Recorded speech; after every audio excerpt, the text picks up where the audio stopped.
Bienvenue à ce nouveau numéro de ce magazine Grand Plateau. Nous sommes au Congo central, précisément à Matadi. Moi, je suis Ruki Ampaka, ensemble avec Carlis Kolangila et Rebecca Ntumba, avons l'honneur de recevoir pour vous M. José Lungwa Nambelo, qui est un cadre du AVC. C'est les grands partis politiques qui est en train de bouger le Congo central pour le moment. Il est aussi homme d'affaires.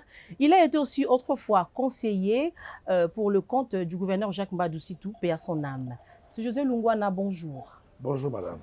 Pouvez-vous vous présenter encore mieux? Parce que je me suis arrêtée qu'à 3 titres, alors que vous êtes aussi homme d'affaires.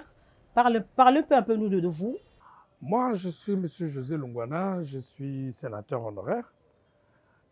J'ai été au Sénat et puis je suis venu à Matadi comme conseiller principal en charge de l'administration, de la décentralisation, la sécurité, et puis j'étais porte-parole du gouverneur. Et donc j'ai travaillé ici pendant quelques années avant de repartir vers Kinshasa. Et actuellement, je gère 2 entreprises, Mitralco, qui travaillent avec la GECAMIN, et une autre entreprise qui fait de la sous-traitance de la GECAMIN également. Donc aujourd'hui, je suis plus centré dans les activités commerciales. Nous exportons de la ferraille et nous faisons également le traitement de concassés fins de la GECAMIN que nous vendons. Et donc voilà ce que nous faisons aujourd'hui. Alors, dans quelques heures, il y aura les élections ici au Congo central, précisément au Matadi. Alors, qu'est-ce qui justifie votre présence? Vous êtes venu soutenir un candidat ou influencer les choses? Que justifie votre présence ici? Amine, vous me connaissez, je ne suis pas quelqu'un qu'on peut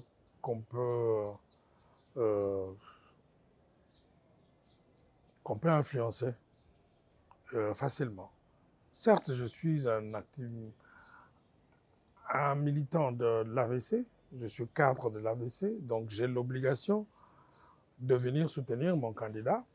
Mais au-delà de ce soutien, je voudrais également faire passer un message.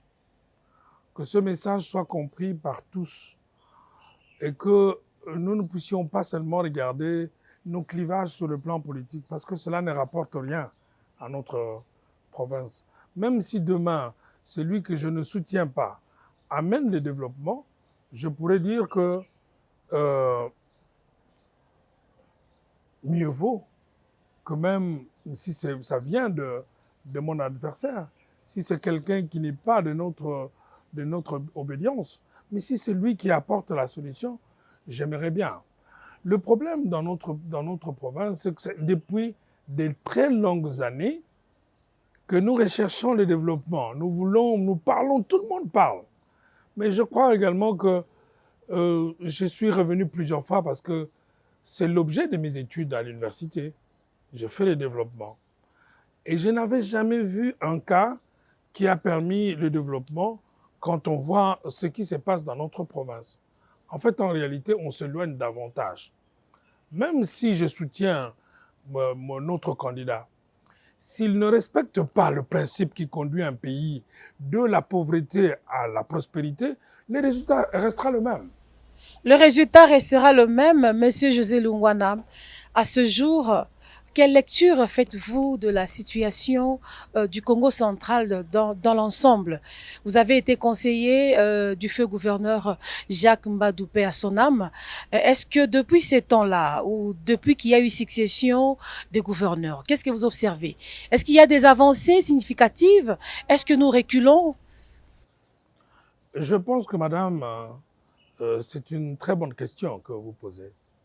Parce qu'un homme ou une femme, dans sa vie, doit toujours regarder d'où il vient et où il va.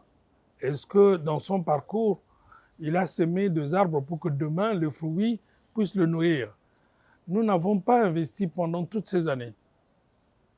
Et donc, il est impossible de parler d'un résultat lorsque vous n'avez pas investi, vous pouvez vous souvenir d'un investissement, en tout cas le dernier gouverneur que moi j'ai vu, qui s'est soucié des investissements, le dernier, c'était Mbado.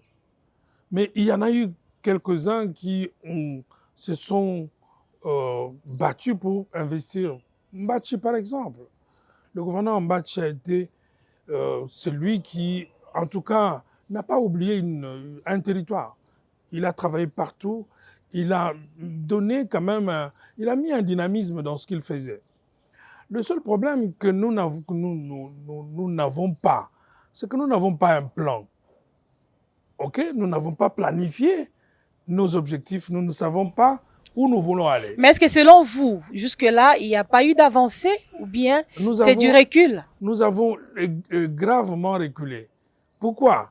Parce que pour juger, il faut regarder, il faut jauger plutôt la population. Quel est l'état de la population cette année en 2024 par rapport à 2023, par rapport à 2022, par rapport à 2018? Nous sommes plus pauvres parce que le même salaire aujourd'hui est en train de lutter contre une inflation qui est aujourd'hui galopante. Bon, ça évidemment, on ne peut pas dire que c'est la responsabilité d'un gouverneur, mais ça fait partie des influences qui donnent à un peuple le moyen de survie, ou alors nous sommes en train de reculer.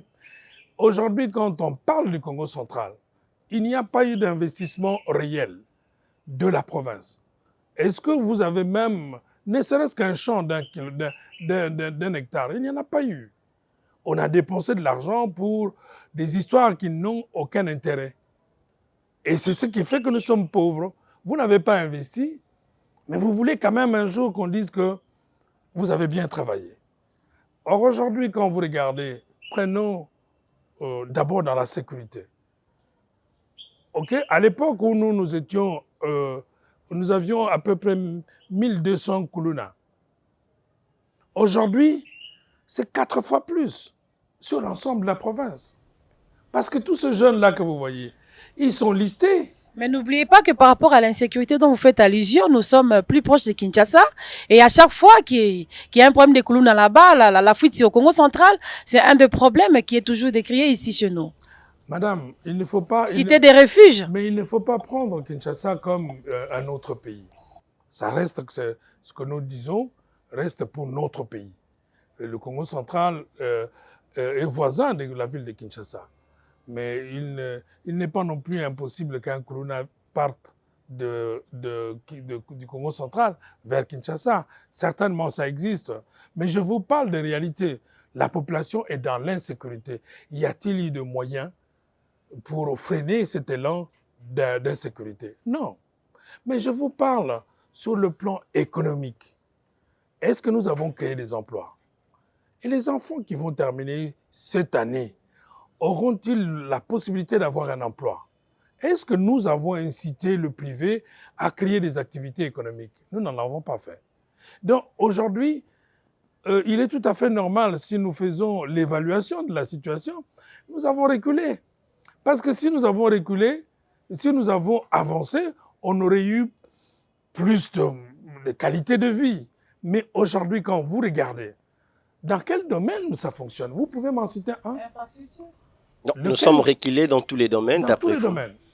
Alors, monsieur José Lungwana, vous êtes cadre de l'AVC et vous êtes à Matadi pour soutenir votre candidat, d'après ce que vous avez dit.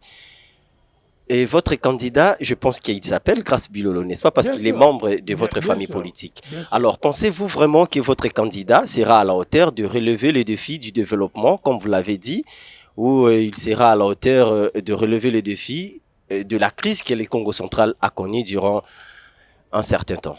Bon, je vais vous dire pourquoi. Grace a l'avantage d'être un monsieur posé qui écoute. Et que s'il peut écouter, parce que bon, on ne peut pas prendre sa place de gouverneur pour agir. Donc nous sommes obligés de le conseiller d'aller dans une voie ou d'une autre. Il faut une rupture. Et c'est ce que cette émission a également, cette pédagogie de d'influencer la politique du gouverneur. Chacun doit faire un effort pour que sa province se porte mieux. Et moi, je fais également ma part. De ma part, je suis en train d'expliquer que le gouverneur a l'avantage d'écouter. Parce que c'est mon camarade, c'est quelqu'un que je connais, que je côtoie, avec qui je discute. Il est le seul qui est très ouvert à la discussion.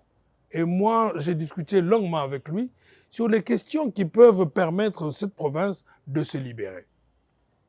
Et si c'est un homme qui suit, qui écoute et qui peut exécuter certaines choses, parce qu'il doit sélectionner, il ne va pas écouter n'importe quoi, il ne va pas suivre n'importe quoi. Mais s'il le fait, il pose un acte. Cet acte-là peut totalement changer notre province. Et nous allons en parler. Monsieur José, soyez honnête et sincère. Est-ce que d'après vous, le choix ou la désignation du candidat Grace est un choix idéal au-delà de critiques qui sont versées contre sa personne? Vous savez, il n'y aura personne qui pourrait postuler comme gouverneur et qu'il n'y ait personne qui dise de mal de lui. Et c'est d'ailleurs parmi les choses que nous pouvons régler en posant un acte. Je vais vous expliquer qu'aujourd'hui, la province du Congo central, c'est trop de conflits. Ça affaiblit également la province. Vous avez toujours des gens qui se battent pour la même chose. On a eu le gouverneur Mbadou, il y avait énormément de conflits. On a eu à Toumatubana, les conflits ont continué. Et la succession jusqu'à aujourd'hui, on est en train de se battre alors que... Est-ce que ces conflits, c'était par rapport à la compétence ou c'était par rapport à d'autres problèmes? Nous, on parle ici de la compétence. On dit que votre candidat n'a pas de compétences requises pour gérer la province du Congo central. Il n'a pas l'aptitude de commande. Comment réagissez-vous face à une certaine opinion, par exemple? Mais celui qui dit ça, c'est l'entraîneur qui ne connaît pas ce que c'est la compétence.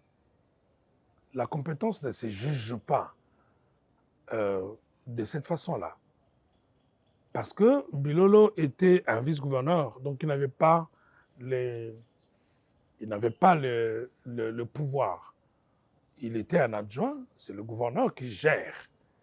Et vous êtes un adjoint, eh bien, c'est d'abord lui qui passe.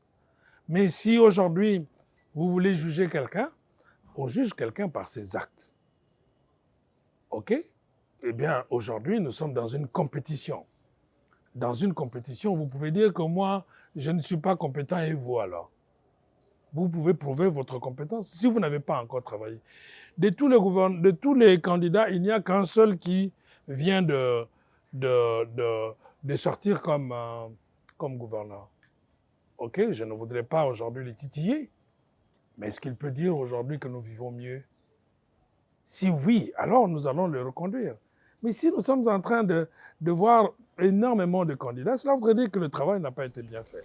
Monsieur José, s'il vous plaît, ma consoeur, vous qui êtes Monsieur José, vous êtes un grand notable de la province du Congo central et vous faites partie d'ailleurs de ceux qui dénoncent les Binantikutu, c'est-à-dire les porte-mallettes. On dit que Grace, il est le porte-mallette de Monsieur Didier Boudimou. Non, non, vous ne pouvez pas dire ça. Moi, je peux vous dire que ce soit le ministre Boudimou ou... je suis quand même un notable. Je peux vous dire que ce n'est pas dans ses habitudes. Ce n'est pas quelqu'un qui fait des opérations retour. Ce n'est pas ça. Ce qui est différent, c'est que Boudimou, le ministre Boudimou, laisse la possibilité. Il est notre patron au niveau du parti. Et nous ne pouvons pas changer les réalités. Et donc, dans la complexité de la gestion d'un parti, Boudimou laisse la possibilité à Grace de faire ce qui est possible pour gérer la province. Il est tout à fait normal qu'il va influencer pour que ça marche bien. Il ne va pas laisser son poulain tomber dans un trou, alors qu'il avait la possibilité. Mais ce n'est pas un enfant. Et ce n'est pas dans les habitudes du ministre Boudimou de créer un candidat pour que ça lui profite. Non, ça c'est faux. Je peux dire que ça n'arrivera peut-être pas. On vous accuse de corruption, de vouloir séquestrer quelques députés pour la cause de Grace Bilolo. N'est-ce pas là un mauvais présage pour le mandat Bilolo si et seulement s'il gagnait demain? Vous savez, dans toutes les élections, on entend ça. Si je te pose la question, quel est le député qui a été séquestré, vous ne m'en donnerez pas un nom. Donc, ce ne sont que des gens... Ça a été dénoncé, ça a été dénoncé. Ça peut être dénoncé, mais si vous êtes journaliste, vous seriez peut-être amené à comprendre réellement si ce que les gens dénoncent est vrai. On aurait pu avoir ne serait-ce qu'un nom de quelqu'un qui... Aujourd'hui, vous pensez qu'un député, c'est quelqu'un que vous allez prendre comme un sac et puis le déplacer. C'est un responsable, un député est entouré. Un député, c'est quelqu'un qui a une personnalité. Vous ne pouvez pas le prendre comme un petit enfant et les trimballer comme vous voulez. Ça n'arrive peut-être pas. S'il y a des accords, cela voudrait dire que le député lui-même a accepté de jouer le jeu d'un candidat. Mais autrement, vous ne pouvez pas me dire que vous allez prendre un député, vous le prenez, quand dans la chambre, tu ne vas plus bouger jusqu'à ce que moi je t'en donne l'ordre. Non, ça n'existe pas. Monsieur José, vous savez que le Congo central est l'un des poumons économiques du pays, vu ses potentiels, notamment sa superficie, sa population et sa richesse du sol et du sous-sol. Mais ça ne se développe pas, rien n'avance comme vous venez de le dire. Mais étant que je peux vous appeler spécialiste ou personne ressource par rapport aux questions du développement de la province ou encore du pays, quelle est la clé, en quelques mots, pour que ce pays, cette province plutôt, puisse avancer un tout petit peu? Voilà, moi j'aurais aimé que tu puisses reformuler cette question pour que je puisse te donner une réponse qui soit plus personnelle, parce que c'est à moi que s'adresse cette question. Elle serait mieux si vous me dites, aujourd'hui, si vous êtes gouverneur, comment feriez-vous pour que demain, la province puisse rompre avec ses échecs? Mais vous n'êtes pas encore gouverneur, vous êtes notable, vous êtes personne ressource pour que ceux qui vont diriger ou bien ceux qui dirigent puissent s'inspirer auprès de vous. Oui, c'est la même chose, hein, nous allons dans le même sens. Je voudrais tout simplement te dire que si tu avais reformulé, j'aurais été à la place, par exemple, d'un candidat qui a la chance de gagner les élections. Qu'est-ce que cette personne ferait pour rompre avec cette succession d'échecs? En fait, en réalité, tout se résume sur le mot développement. Parce que c'est ce que nous voulons faire. Et le développement, tous les pays du monde ou toutes les provinces veulent se développer. Mais il y a déjà des provinces ou des pays qui sont développés. Comment ont-ils fait pour y arriver? Est-ce que par rapport à ce que nous faisons, nous pouvons prétendre que nous pouvons avoir les mêmes résultats? En réalité, nous ne faisons pas la même chose par rapport à ceux qui veulent le développement. Et c'est comme ça que nous sommes toujours en échec constant. Moi, j'aurais été pour ne pas prendre du temps, parce que je ne vais pas philosopher, parce qu'il y a un argumentaire important derrière le mot développement. Mais très peu de gens peuvent définir le développement. Il n'y en a pas beaucoup. Et il n'y en a pas beaucoup qui peuvent comprendre comment un pays... Moi, je voudrais demander à celui qui prendra la province, parce qu'il soit de mon autre candidat, ou un autre, ça reste à Mukongo, ça reste dans notre province. Donc, d'une manière ou d'une autre, nous devons contribuer pour celui qui va prendre la tête de notre province, qu'il puisse travailler pour un avenir meilleur de notre province, pour notre peuple. Mais quels sont les points, s'il vous plaît, qu'on peut aborder, hein, sur lesquels on peut se focaliser? C'est là que je voudrais. OK? Si quelqu'un prend le pouvoir aujourd'hui et aujourd'hui arrive à la tête de la province, la première chose, OK? Vous appelez ça cohésion. Moi, je ne l'appelle pas cohésion. OK? Il faut chercher un consensus sur la manière de gérer notre province. Parce que la plus grande difficulté, c'est que le Mukongo ne peut pas travailler ne sait plus travailler dans l'unité. Nous sommes tellement divisés que nous n'arrivons pas à résoudre le problème de notre peuple parce que nous sommes trop adversaires. Nous sommes des ennemis aujourd'hui. Tel groupe contre tel autre, ça ne marche pas. Maintenant, je voudrais d'abord vous dire que je le conseille, ok, de chercher un consensus dans la manière de gérer notre province pour qu'il y ait moins de conflits, pour qu'ensemble nous pouvons décider comment nous allons gérer l'avenir de notre pays. Parce que je ne conçois pas non plus qu'une personne, parce qu'il est passé aux élections, surtout au second degré, qu'il prenne notre avenir en otage, qu'il dise ce que nous allons devenir. C'est comme ça que ça ne marche pas. Il faudrait que nous puissions, convoquer une conférence qui permette à ce que le peuple s'exprime, qu'on puisse... Ça n'a jamais existé. Ça n'existe pas. Ça a été fait déjà en Banzangungu, avec à la tête de la province, c'était le fait Jacques Mbadou. Ça a été déjà fait en Banzangungu. Non, je te parle d'autre chose. Je te parle de ce qu'on appelle les développements, la participation populaire au développement. Ça n'a jamais été fait au Congo.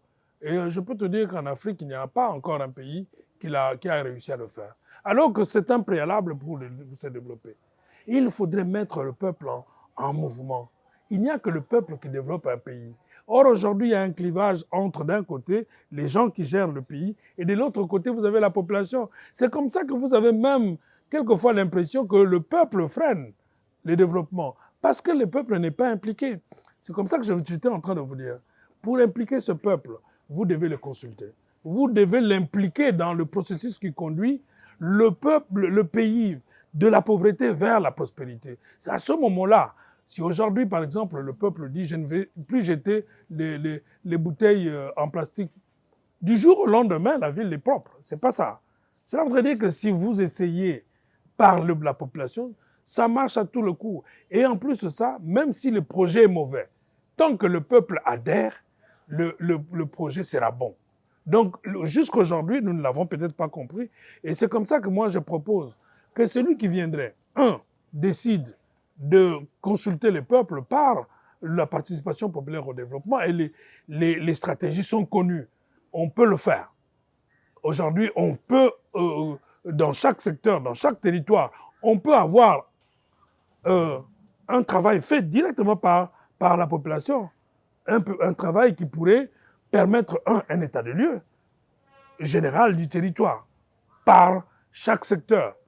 Nous pouvons également identifier les projets de développement. Nous pouvons établir les besoins de la population. Et sur base de ça, avec un canevas qui soit unique pour tous les territoires, pour tous les secteurs, vous pouvez faire un rapport final au niveau de chaque territoire pour qu'à Matadi, vous puissiez décider de faire vous aurez la possibilité de faire un plan. Vous avez l'état de lieu général de votre province. Vous connaissez, ça a été fait par la population, mais les besoins ont été également établis par la population elle-même. Mais également, les projets ont été identifiés par la population. Donc, ce sont les données dont vous avez besoin pour faire un plan. Et alors, à ce moment-là, vous allez avoir également, parce que la conférence vise également la paix. Quand vous lisez aujourd'hui tous les messages qui passent par les réseaux, vous avez l'impression que le Congo central, il y a une guerre. On dit il y a des Rwandais là-bas. Il y a que des histoires qu'on raconte. Mais maintenant, dis-moi, comment si vous n'avez pas une même lecture de la paix, comment vous pouvez vous développer? Mais il y a beaucoup de conflits. Mais c'est comme si vous parlez de trois choses à la fois. Qu'est-ce qu'on attend du prochain gouverneur? Que doit-il faire pour développer le Congo central? Non, ça c'est le premier point. Et puis, attendez, j'ai vu dans votre réponse, que faut-il faire pour la cohésion provinciale? Donc, c'est comme si vous avez répondu à trois questions à la fois. Oui, mais c'est ce que je dis. Ça, pour moi, ce n'est qu'une première étape. Parce qu'il est inutile de vouloir construire une maison si la fondation n'est pas bonne. Alors, comme il y en a plusieurs, espérons que nous aurons d'autres occasions pour en parler en profondeur. Je voulais en même temps vous donner un deuxième point, rapidement.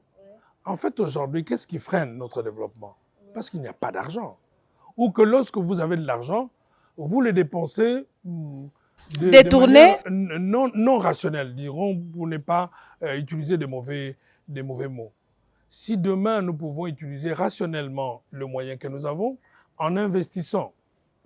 Moi, j'ai proposé au gouverneur, parce que chacun a le devoir au prochain gouverneur, je lui ai proposé un projet qui permet à ce que le Congo, notre province, le Congo central, notre province, puisse avoir des moyens, suffisamment de moyens pour son développement, sans chercher à aller quémander de l'argent de la coopération. Nous pouvons le faire. Nous pouvons, au regard du potentiel de cette province, demain, nous serons capables d'amener la province de Kimbangu vers la prospérité. Donc vous croyez au décollage du Congo central malgré le recul? C'est même la province la plus facile à développer. Merci, merci beaucoup. Espérons que nous aurons d'autres occasions pour entrer en profondeur de ces sujets si importants. Monsieur José Lungwana, vous êtes un acteur politique très connu au Congo central, notable aussi en même temps. Est-ce que vous entendez souvent parler du mot d'ordre venant de Kinshasa pendant les élections?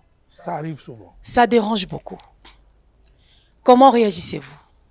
Je trouve ça, en fait, nous sommes nous-mêmes responsables. Pour avoir le pouvoir, nous sommes prêts à faire n'importe quoi, n'importe quel deal pour y arriver. Et vous ne craignez pas que ce soit encore le cas? Ça puisse se répéter encore pour les élections qui auront lieu demain lundi? À partir du moment où ça existe, pour le freiner, ils font des mesures institutionnelles.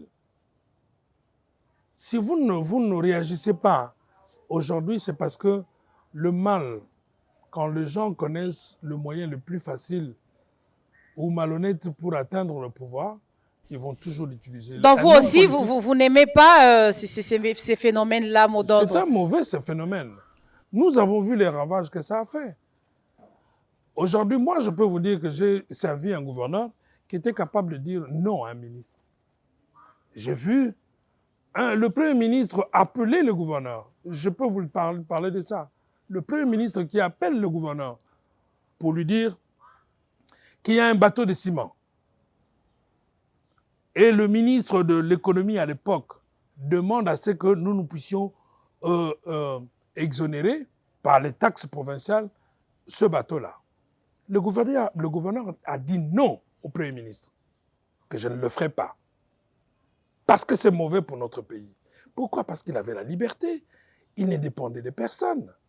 Il savait que c'était mauvais pour notre pays, que c'était un coup du Premier ministre et du ministre de l'économie. Donc si nous comprenons bien, vous n'êtes pas pour le mot d'ordre, entre guillemets, un phénomène qui dérange souvent les élections au Congo central. Je pense que cette influence-là n'est pas financièrement néfaste. C'est que si aujourd'hui quelqu'un a de l'ascendance sur vous, qui gère une province, cela voudrait dire qu'il attend de l'argent. Il y a une opération autour qu'on appelle aujourd'hui l'opération. C'est des choses que nous avons vécues. Mais vous avez parlé tout à l'heure des ruptures. Vous n'êtes pas entré en profondeur. Mais est-ce que vous pensez que les députés peuvent aussi faire ce que vous parlez là des ruptures? Et est-ce qu'ils sont aussi concernés?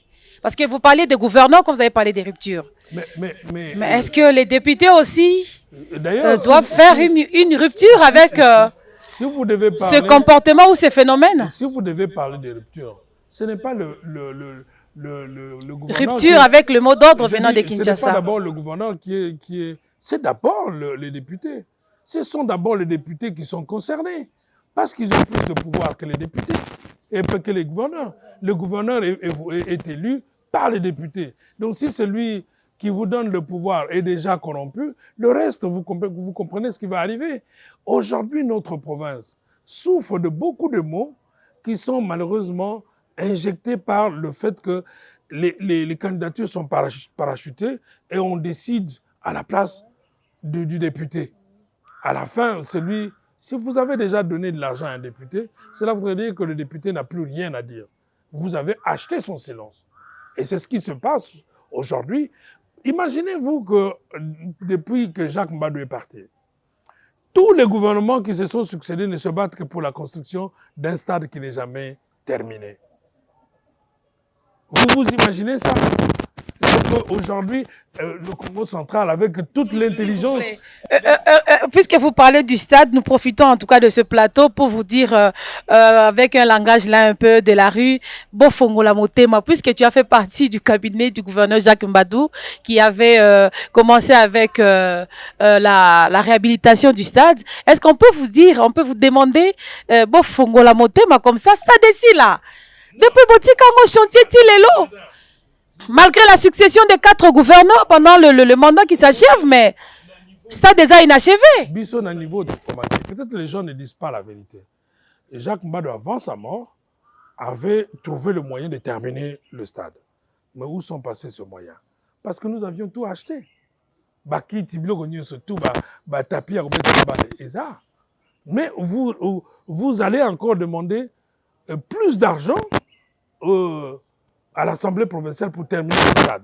Mais est-ce que vraiment le Congo central a un potentiel humain, tout ça, nous sommes vraiment incapables d'imaginer une solution de notre province, qu'il y a qu'à résoudre le problème, mais le stade, c'est secondaire. Ce n'est pas primordial. Vous pouvez avoir le même moyen. Parce que si aujourd'hui, à l'époque, avec le feu Jacques Mbadou, on discutait de ça. Quand vous prenez la construction du stade, la construction du bâtiment qu'on appelle Android, ok, le gouvernorat, vous êtes pratiquement à 30 millions de dollars. Or, le 30 millions de dollars, il ne faut pas chercher beaucoup d'argent. Aujourd'hui, avec 30 millions de dollars, eh bien, nous pouvons proposer un projet qui permet à ce que la province du Congo central, qu'ils reçoivent de l'argent de Kinshasa ou non, peut se passer de tout autre moyen qui viendrait. Peut se développer sans autre moyen, rien qu'avec les moyens propres. Il faut créer une économie provinciale. Mais on demande à ce que les hommes politiques deviennent un peu plus sérieux, qu'on ne voit pas la légèreté qu'on voit, que les hommes politiques arrêtent un peu de voler de l'argent. Parce que tout ce qui se passe, c'est au profit des hommes. Donc si aujourd'hui vous n'êtes pas honnête, à l'État, eh bien il n'y aura pas d'évolution positive. Vous êtes d'accord avec moi? Aujourd'hui, ce qu'on nous demande, c'est que nous puissions devenir des hommes responsables devant ce peuple. Oui, Monsieur José Lungwana, sur une des affiches d'un candidat gouverneur, nous avons lu c'est les tours de la Lukaya. Vous, en tant que fils Congo, pensez-vous vraiment que pour gérer la province du Congo central ou pour la gestion de la province du Congo central, doit tenir compte de cet équilibre géopolitique? J'ai toujours été contre ça. Parce que moi, j'ai vécu longtemps en Europe. Eux, au moins, ils sont développés. Ils ont résolu la plupart des problèmes de leur population. En Europe, on cherche le meilleur d'entre nous. Qu'il soit de l'opposition ou de la majorité, c'est les meilleurs qui comptent. Mais nous allons chercher même le dernier crétin, nous lui donnons le pouvoir. C'est comme ça que ça ne marche pas. Et comment comprenez-vous les mots Makuku Matatu? Ce n'est pas institutionnel. Ça vient de qui? Qui a mis cette... nos aïeux? Non? C'est nos aïeux, selon l'histoire, ça commence. D'ailleurs, les Makuku Matatu ne veut pas dire que le 3, non. Les Bakongo ne sont pas divisés par rapport au district. Non. Nous sommes des Bakongo, nous avons notre culture. Notre culture voudrait que nous ayons des clans. Et c'est ce qui fait qu'un Mouyombe peut avoir le même clan qu'un Mondibou. Vous voyez? Donc ça, c'est un moyen tout simplement pour ceux qui ne sont pas bien positionnés de se dire que Touro est Abisso parce qu'il peut peut-être prétendre obtenir quelque chose. Ça, c'est malhonnête. Monsieur José, on vous entend me parler, c'est comme si, en brossant les tableaux du Congo central, il n'y a pas eu encore de décision forte, c'est-à-dire il y a eu des hommes forts. Alors, quand il y a des hommes forts et dans les institutions, les développements posent problème. Nous, étant que nos tables ou encore personnes ressources, ou encore bibliothèques, pas pour vous flatter, mais peut-être qui connaissent, qui entrées et les sorties de la province. Dites-nous un peu, qu'est-ce qu'on peut faire pour qu'on puisse avoir les institutions fortes et non les hommes forts? Surtout que demain ou après-demain, il y aura un nouveau gouverneur. C'est comme ça que moi, je voudrais également revenir, peut-être que vous ne m'avez pas bien suivi. Quand je vous ai parlé tout à l'heure de rechercher un consensus dans la manière de développer, de construire notre province, ce n'était pas pour que on puisse éviter essentiellement les conflits, mais c'était parce que nous devons créer quelque chose qui permet à ce que nous ne puissions plus nommer ou nous ne puissions plus juger le gouverneur par rapport à son propre programme. C'est réducteur aujourd'hui de dire que nous sommes 7 millions d'âmes dans le Congo central et c'est une seule personne qui décide sur notre avenir. Ce serait quand même malheureux. Ce que nous recherchons aujourd'hui, c'est que nous puissions avoir un plan ressenti par la population et les autorités de notre pays, que nous ayons un plan qui résout réellement nos problèmes et que nous puissions juger finalement les gouverneurs, que nous puissions les juger en fonction de la manière dont ils exécutent le plan. Quand vous avez un plan, c'est chaque année, on sait ce que nous devons faire. Donc vous avez planifié votre économie, vous avez planifié également votre développement. Et c'est comme ça que je vous ai montré un livre qui a été écrit par le professeur Moukeba. Ceci est une meilleure façon de gouverner. Ça vous donne les clés de la gouvernance. Si demain nous voulons devenir une province, nous devons adopter. Vous savez, quand nous prenons la décision d'investir dans des infrastructures même sociales, nous ne prenons pas le temps d'étudier, alors que c'est exigé. Tout ce que, quand vous voulez promouvoir quelque chose, vous voulez faire quelque chose, vous devez faire les études. Et c'est comme ça que l'analyse, et la gestion des projets est primordiale.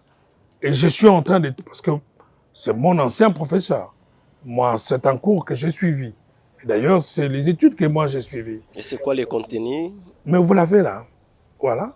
Donc, pour une meilleure gouvernance des investissements publics en RDC. Ouais. Ici, aujourd'hui, quand vous prenez la manière dont nous dépensons notre argent, voilà le bel exemple, le stade. Cela voudrait dire que vous ne suivez pas les principes de la gestion publique, de la gestion des finances publiques. Un stade, aujourd'hui, nous sommes... Combien de fois on a décaissé 6 millions de dollars? Et ces 6 millions vont résoudre d'autres problèmes que d'achever les stades. C'est ce qui est malheureux. Et vous n'avez personne en prison. Le dossier du stade, c'est une boîte à Pandore. C'est une boîte à Pandore. Il y a à boire et à manger dedans. Mais si vous et dites les responsabilités sont partagées. Si vous dites ça, vous pensez que c'est suffisant? Non, c'est pour dire que on aura encore besoin d'une autre émission pour en parler, parce qu'il y a à boire et à manger là-dedans. Madame, vous permettez qu'on puisse chuter parce que nous courons derrière le temps. Mais je veux bien. Madame, vous savez, j'ai vécu dans la commune des Aventem. C'est la commune la plus riche de Belgique. Le bourgmestre travaillait très bien, juste parce que il a utilisé les véhicules de fonction pour aller chercher son enfant à l'école, pour le déposer à la maison. Il a dû démissionner. Cela voudrait dire que si pour eux, les détails là suffisent pour qu'on ne puisse plus croire en vous, mais à plus forte raison, vous pouvez imaginer des millions et des millions de dollars qu'on a engloutis dans un tel projet et vous voulez qu'on passe ça comme ça. C'est ce qui fait mal à ces pays. Vous volez beaucoup d'argent et vous voulez qu'on vous applaudisse. Vous voulez qu'on dise que bon, il a fait ça dans un moment d'égarement. Ce n'est pas normal. Si aujourd'hui nous n'avons pas de respect pour ce qui nous appartient tous, croyez-moi, notre province ne pourra pas aller loin. La preuve, c'est que la province la plus facile à développer, c'est le Congo central. Mais le Congo central peine aujourd'hui. Nous aurons assez de temps pour en parler. Oui. Et espérons que vous allez encore nous accorder cette amabilité de vous recevoir après l'élection des gouverneurs, puisque vous avez beaucoup de conseils à lui donner au regard de votre expérience. Au grand mot des grands remèdes, dit-on, j'ai une préoccupation, peut-être la dernière pour cette émission. La cohésion provinciale initiée par le feu Jacques Mbadou reste jusqu'à ce jour un slogan, à mon avis, sauf avis contraire de vous. Et vous avez reconnu tout à l'heure que les Né-Congo ne sont pas unis. Que pouvez-vous dire au prochain gouverneur pour mettre autour d'une même table les Né-Congo, surtout les leaders, parce qu'apparemment la population n'a pas de problème, les leaders? Madame, c'est une très belle question. En fait, on n'institue pas la cohésion. C'est d'ailleurs là, même à l'époque... C'était une bonne initiative. C'est une bonne initiative, mais on ne doit pas instituer qu'aujourd'hui, on institue la cohésion. Non. Et même à l'époque où le gouverneur Jacques Mbadou l'avait fait, je n'étais pas déjà avec lui, mais quand je suis arrivé, je lui ai dit que c'était peut-être une très belle idée, mais la création même, l'idée est née d'une personne. Dès lors que cette personne disparaît, vous avez vu aujourd'hui la cohésion en question, ce n'était qu'un comité en réalité. Alors que pour que vous puissiez vivre la cohésion, il faut voir des projets communs avec la volonté du gouverneur à l'époque. On aurait eu un ciment entre nos... En fait, nous avons demandé si vous étiez en fait, prenons que vous avez l'occasion de conseiller le prochain gouverneur, Oui. Pour mettre autour d'une même table les Né-Congo. Que pouvez-vous lui dire? Mais c'est comme ça que je ne voudrais pas que nous puissions nous arrêter à créer une cohésion qui est sans fondement. Nous voulons créer cette cohésion autour d'un projet. Notre projet, c'est de comment nous pouvons gérer notre province consensuellement. Et c'est comme ça que je propose que nous puissions convoquer une conférence provinciale sur le développement, la reconstruction et la paix. À ce moment-là, nous sortirons de là avec nous allons sortir de là avec un plan de développement. Voilà quelque chose qui intéresse tout le monde. Mais vous allez sortir un slogan cohésion provinciale du haut comme ça sort, ça tombera un jour, vous ne verrez plus quelqu'un parler de ça. C'est ce que nous vivons aujourd'hui. Il y a des gens qui se réclament encore de la cohésion parce que ça répondait peut-être à un besoin financier. Mais la réalité, est-ce que le Congo central est cohérent dans ce que nous faisons? Non. Est-ce que nous avons cette cohésion que nous avons? Non. Aujourd'hui, nous sommes divergents. Mais un peuple qui parle. Aujourd'hui, nous avons la chance d'avoir, pour la première fois, un Premier ministre. Est-ce que vous avez vu un peuple se lever pour dire qu'aujourd'hui, je ne dis pas que c'est notre tour. OK? Parce que Judith est congolaise. Donc, c'est toujours le tour du Congo. Mais je peux dire quand même, derrière, nous avons nos réalités. Est-ce qu'il est possible que nous puissions dire que nous avons cette fois-ci, faisons en sorte que ce soit le meilleur de tous ceux qui ont existé comme Premier ministre. Ensemble, tout un peuple porte la voix de quelqu'un. C'est comme ça que ça se fait. Moi, Mboka José Lungwana, en tout cas, permettez-moi de poser lingala. Au fond de moi, je me dis, nous avons en face de nous notre interlocuteur qui est vraiment brillant. On n'a même pas envie d'arrêter cette émission, mais le temps nous fait défaut. Ndeko José Lungwana, vous les Bakongo, vous êtes toujours na kati ya bato balingi kolela. Les Bakongo, on vous reproche toujours que biso tolela kamingi parce que nous sommes marginalisés na niveau de l'institution, tous wakate besika moko ezali vraiment approprié. Mais aujourd'hui, nous avons pour la première fois une donna nommée Premier ministre. Et quelle est votre réaction? Bon, d'abord, c'est une joie immense. Pour moi, c'est une double joie parce que l'actuel Premier ministre, Tuzabandeko,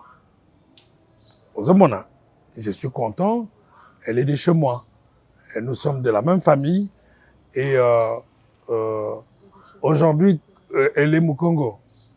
Elle est Mukongo et elle est Né-Congo, comme on dit ici au Congo central.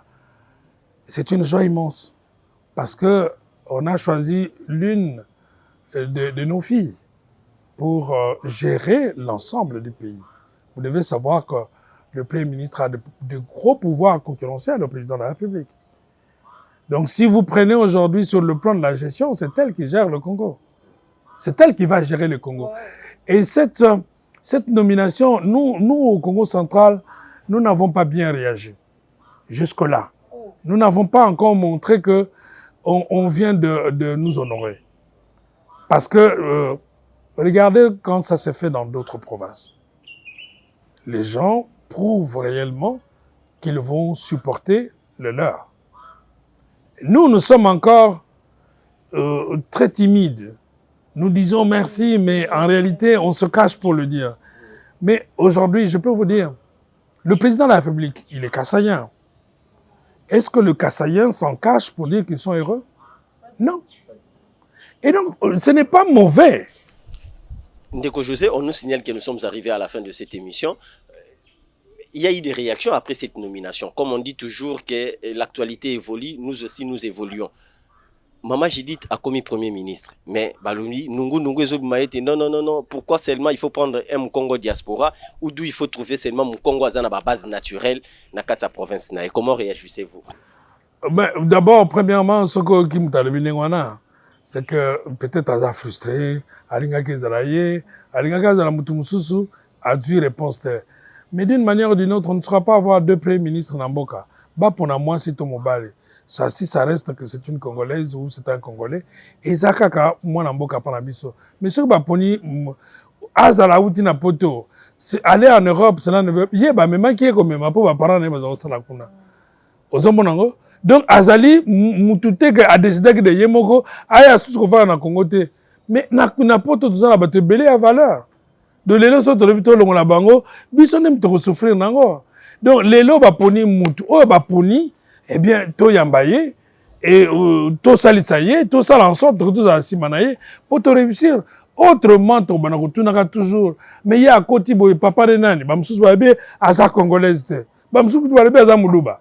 Nakati na ye o mona muluba moko te nakati nga na yebi papa na maman o abotiye donc je dis to yeba na ye banda bo mwana na biso ozomona na moni mutekolo mususu te nakati na biso maman na ye za mutaki mpango ozomona donc beaucoup ko lukate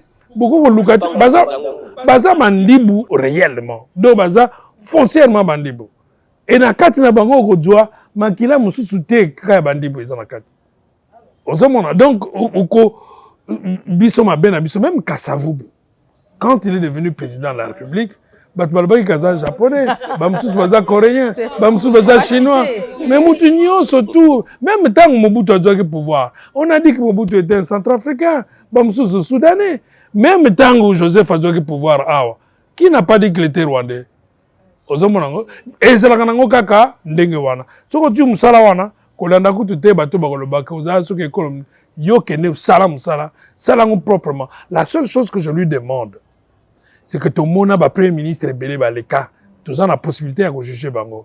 Ah, ça la différence. Je le considère comme le mot de la fin. Hein. C'est la fin de cette émission. Nous avons eu un réel plaisir de recevoir l'un des fils de cette province que le Congo central, M. José Lungwana Mbelo, qui est un cadre du parti politique AVC. Il est homme d'affaires, il a été aussi conseiller qui s'est occupé de plusieurs portefeuilles sous le gouverneur Jacques Mbadou. On ne peut pas boucler cette émission sans pour autant remercier les cadres Lédia. Nous remercions le patron Lédia qui nous offre toujours cet espace pour tourner cette émission avec quiétude. Merci beaucoup à Diane Gianni qui est notre héros dans l'ombre. Merci à Carlis, merci à Rebecca.